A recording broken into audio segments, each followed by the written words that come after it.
Hi there, it's me again, your Lavanya. We are continuing our discussion on Thiruvarutpayan, verse number 2. This particular verse is again a continuation on who is God. So the second verse goes this way.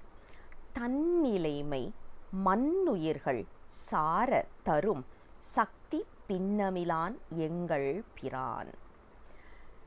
It's a beautiful and a very insightful verse because as of today around us we are able to see quite a lot of confusion when it comes to Shakti worship as well as Shiva worship. But according to Saiva Siddhanta, we don't split these two.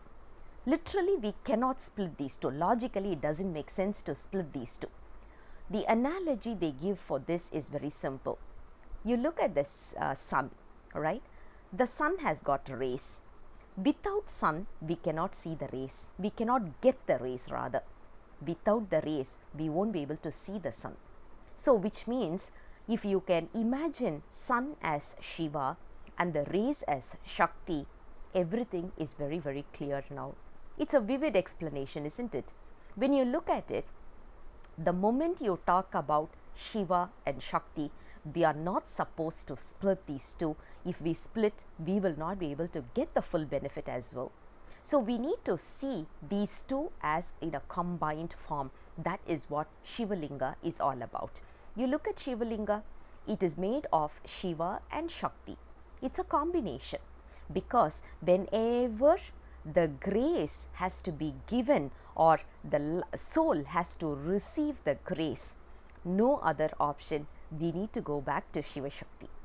The reason is Shiva is the potential energy, Shakti is the kinetic energy. Without a kinetic energy, we won't be able to grasp the full benefit of the potential energy. The potential energy is there, but we don't have the capacity for that. So we do need a transformer in between to transfer the potential energy in such a way that we are able to use it, and that is what Shakti does. Now with that understanding, brief background, let's look at this verse once again.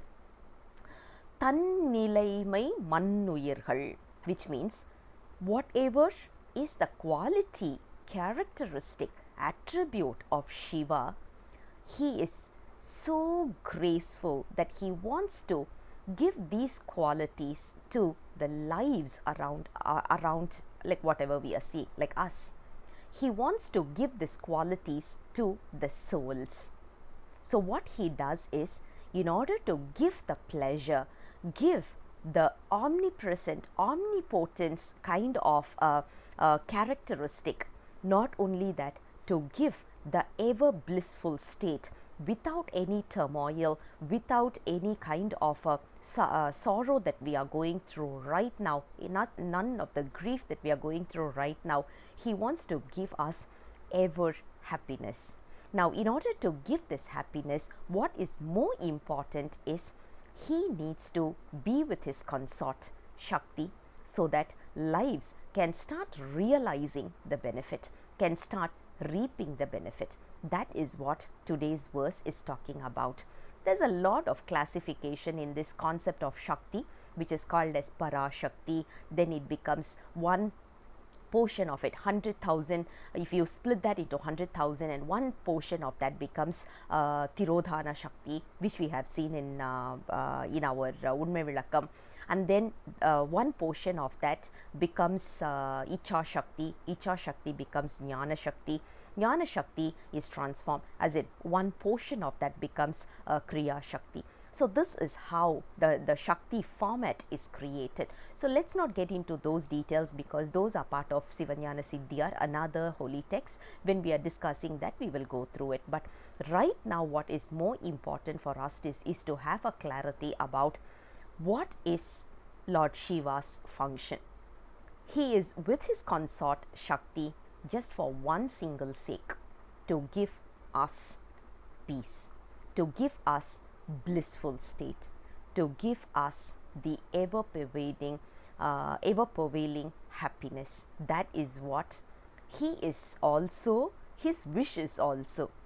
Very comforting for us, I would say. So, with that, the second verse comes to a conclusion.